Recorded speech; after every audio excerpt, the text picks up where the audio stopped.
See now. Okay, guys, we are on. And today is a little bit earlier than normal. Or rather, a little later than normal. We've had some breaking news over the last day or two where there's been some horrendous things happening in Sydney.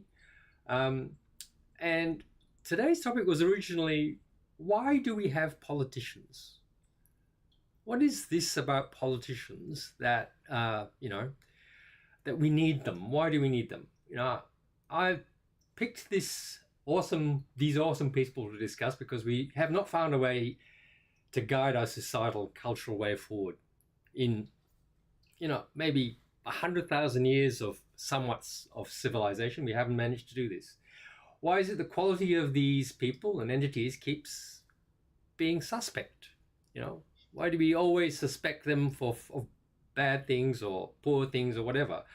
How do we remove the poor performers? And I'm sure in any situation you have poor performers.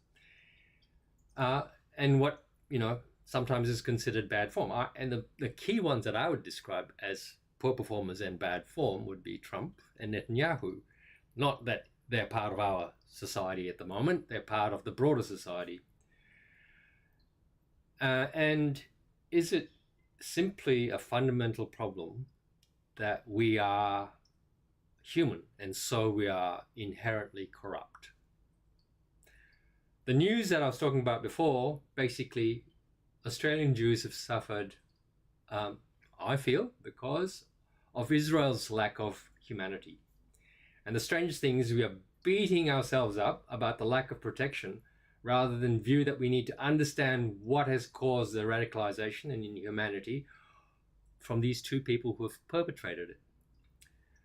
If you look at this, we've got 3.8% of Australians who are First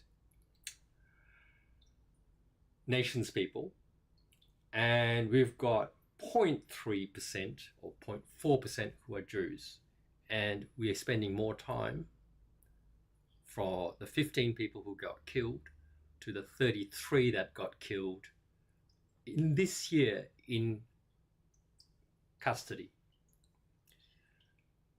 Not trying to belittle or reduce the issue, but I think we need to think about some of these things when we have politicians like Netanyahu basically saying it's our fault, our politicians' fault, for creating a situation that's unsafe for Jews.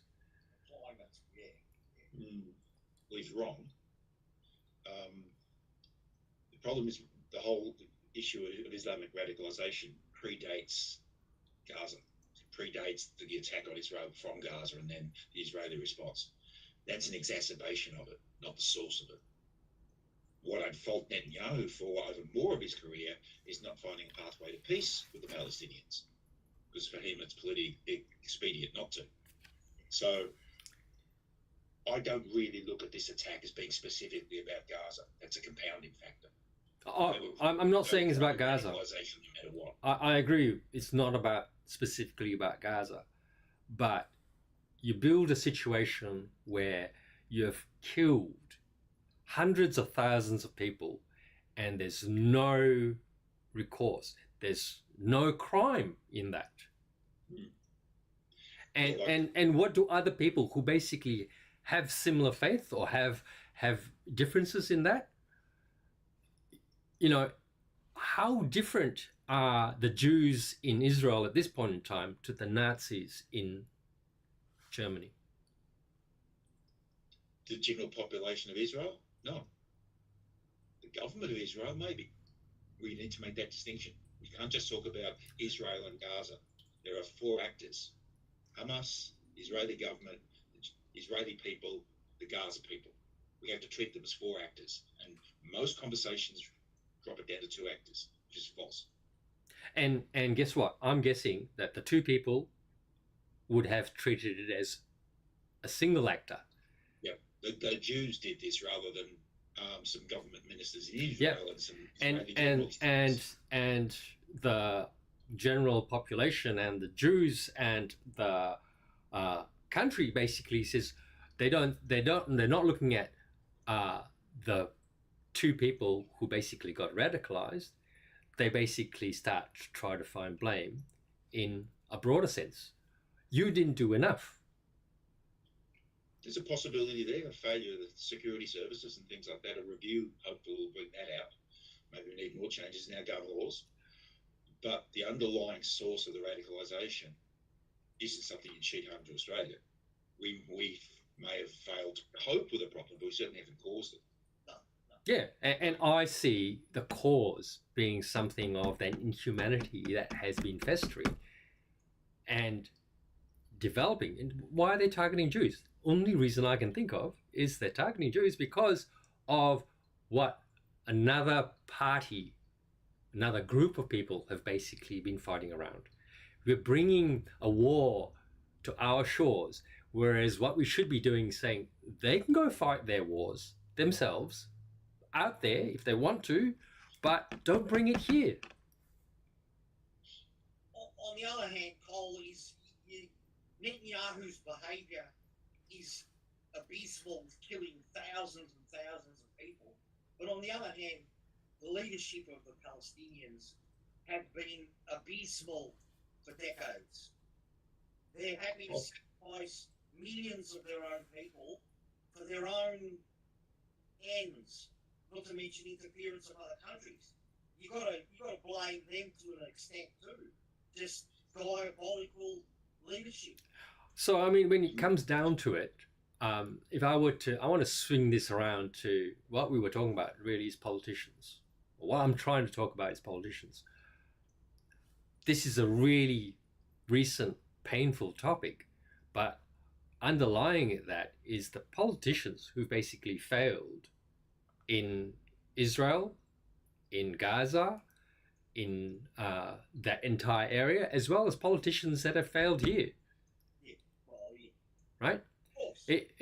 You might say, "Oh, don't blame the people for voting them in," but bloody hell, I do. If you don't put the blame where they actually sourced from, you're never going to change things. So we need a different approach. We need a different approach. I came across a Boyer lectures recently, and there's a gentleman that basically was talking about how good we actually have it in Australia. The fact that we have actually got compulsory voting. We vote on a Saturday. We basically are forcing people to start to be responsible. But guess what? People don't bloody care. They just basically will put anyone in as long as they've listened to 2 seconds of what suits them. You're dealing with basic human nature. Yeah. 99.9% of people don't want to engage with the world. They want to live their private lives. Yeah. We're weird. Yep. The people who give Boyer lectures are weird in that sense. That we want to listen to other people, we want to talk to, we want make that stuff go away. Yeah. So the problem is, if we're going to relegate a significant part of decision making to a bunch of people, we need to be a little bit better at picking them. Well, in Australia, we don't pick them. The political parties do. We don't get to choose who the candidates are. So maybe there's a problem there. Yeah, there is. Going to an American system of primaries isn't necessarily the answer, but yes, there's a problem there.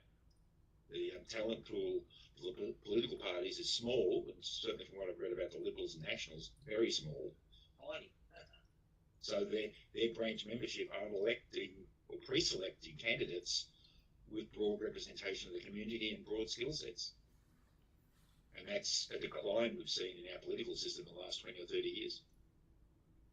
Yeah. Memberships abysmal for both Labor and Liberal. Tiny. Yep. Labor, to an extent, has got slightly more even spread, but the Libs, it just tends to be the older generation, and that's it.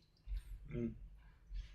And Liberal Party membership is getting older, skewing further right. You're seeing it reflected in the party in Canberra. The far right seems to be dominating, which electorally is absurd. Yeah. Did you you sent me an article about a poll that was done? Mm-hmm. So some sort of, I've never seen this particular description of this type of poll, but a very in-depth going through people's opinions type of poll, not just here's a couple of questions. And basically, if an election was held today on what the poll response was, the Libs would be down to 29 seats in a House of 150 seats. And One Nation, the far-right party, would be up to 12 seats, and Labor would just romp it in. So the right in Australia is fracturing at the moment. Yeah, and you know that I feel is underlying that is the situation. You're picking the wrong people to lead you. Even if you are on a conservative side, you should start picking people that actually have some level of trustworthiness, will engage with the community. Whereas what I'm seeing is they have, put it bluntly, no fucking idea. They're ideologically quite biased, so I'd say you distrust them intellectually. In terms of broader, corruption stuff, will always be a little bit of that. That's just part of the theatre of politics. But intellectual trust in the far-right conservatives, you can't trust how they think. Not only can you not trust how they think, there's a lot of money that's going into the political process. And last week, we basically were talking about climate change deniers. And I was presenting the fact that I believe that a lot of existing big business, media particularly, don't want this to settle in nicely. Media want to have eyes watching this. They want to make news. Why are they pushing this for the last 2 days? I know it has some significant interest, but why push so hard? Why not settle some people down about what to do? Instead, media is actually a big part to try to rile things up. Yeah, that's mainly right-wing conservative media. And what's the old saying from the newspaper industry? If it bleeds, it leads. Mm. So there's an intrinsic bias in our media before we talk about political biases, and that's a bias towards sensationalism. That's exactly right. In the right-wing media, the only thing they ever care about is beating up on the left. Everything else is just a tool for doing that. So here's a new tool they're using, and it's contemptible, but it's predictable. Yeah. My favourite Rage Radio. Mm-hmm. It's been an hour to wheel out the usual suspects, and without even knowing who it was, they just attacked Labor. Yep. I mean, our previous really bad massacre, the Port Arthur massacre, was probably different in that it was a lone individual and there was no religious thing to it, as far as I can recall. So the response then was different. Yeah. It's a tough one. It is a tough one, but you have to. I think you're going to have to. They fear touching religion, but religion is also a huge element here, and you're going to have to clamp down on it. And, So, is this a police state then that basically stops people from speaking about? No, there's something different here. It's not a religion problem. It's a perversion of religion problem. Islam is as much of a religion of peace as any other way is, but people can pervert it. You need to separate the decent religion from the perversion of it and just tackle the perversion. Yeah. But there's so many different factions. Just like, there's so many different factions within the political system. Everyone feels that they're right. I'm not saying it's easy. There might need to be some restrictions on independent Muslim clerics setting up their own madrasas or whatever. Yeah. So this particular one in Sydney shouldn't just spout that rubbish. There's an interesting difference between Islam and Christianity. Christianity has multiple churches: Catholic, Protestant, Methodist, Anglican, whatever. Islam doesn't have that. It's got Sunni versus Shia, and then you just have individual imams who have their mosque and they can almost preach whatever they feel like. There's no quality control within the framework of Islam, correct? There's a framework. But there's a point where what you might call a rogue imam could teach things that really aren't Islam at all. Whereas if a rogue Presbyterian minister did that, they get sacked. Well, I think maybe we should impose. You can do it within the framework of Islam and anti-discrimination, anti-defamation. You can make it religion neutral. Any religion or any individual who claims to be part of a religion is probably a better way of putting it, who's teaching bad things, we have to clamp down on them. Yeah. We're not doing it on a religion. We're doing it on anyone who's guilty of that. Yeah. So would you say some of the things that happened to that footballer, for example, is wrong or should be promoted? I'm talking about footballers probably 2 or 3 years ago that basically got a rugby player. Mm-hmm. He had some homophobic views that he expressed. The freedom of speech on gay people. I know who you mean. Yeah, it is Raphael. He expressed personal views, but he didn't set up a church to teach them. He didn't say to his congregation, go out and do this to gay people. So I think there's a line you can draw there. He made some derogatory comments about gay people, but he didn't advocate going out and killing them. Well, again, anti-discrimination, anti-defamation. We've got laws. You can't say that shit. But we draw a distinction between simply insulting people and inciting violence against people. There's a line in there which is probably where we've got to draw it.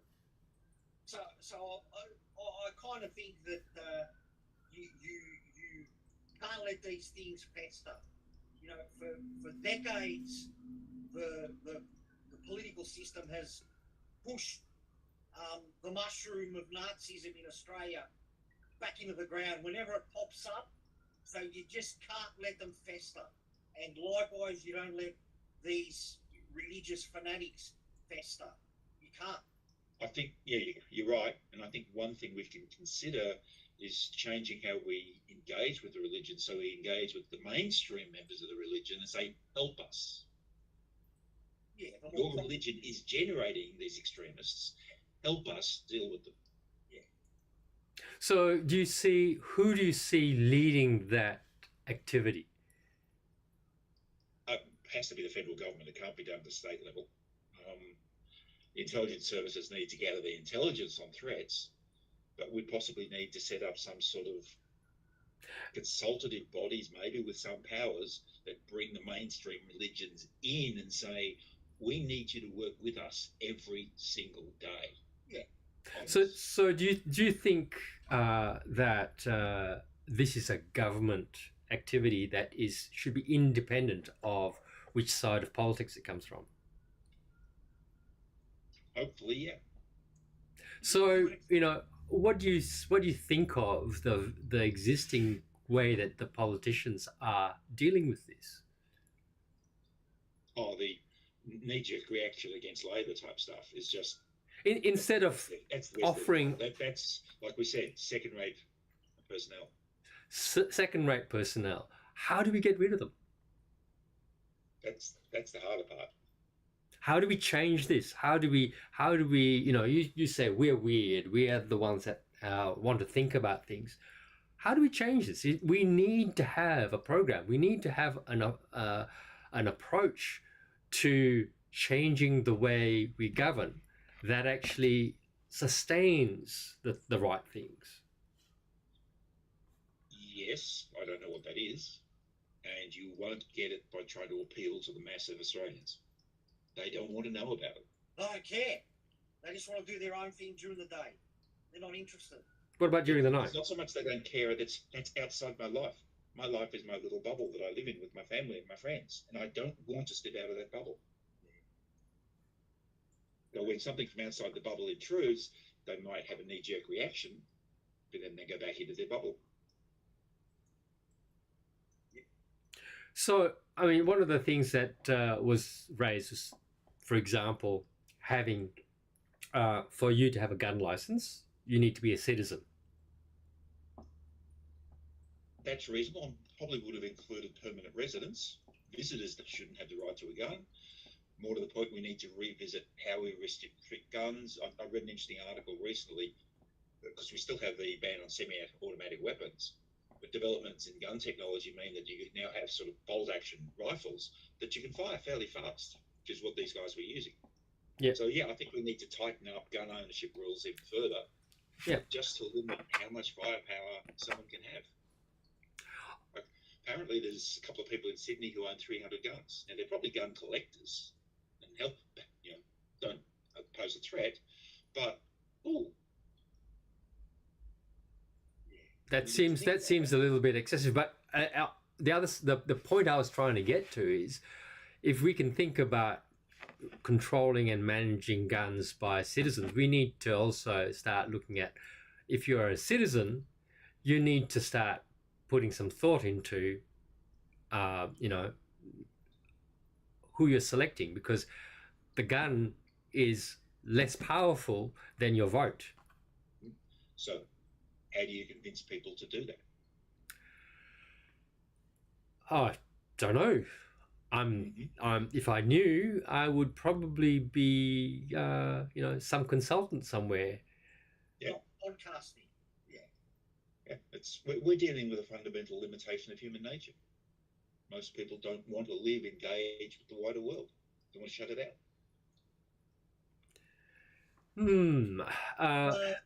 So on the ABC the other night, they interviewed a guy who has written a book on societal collapse.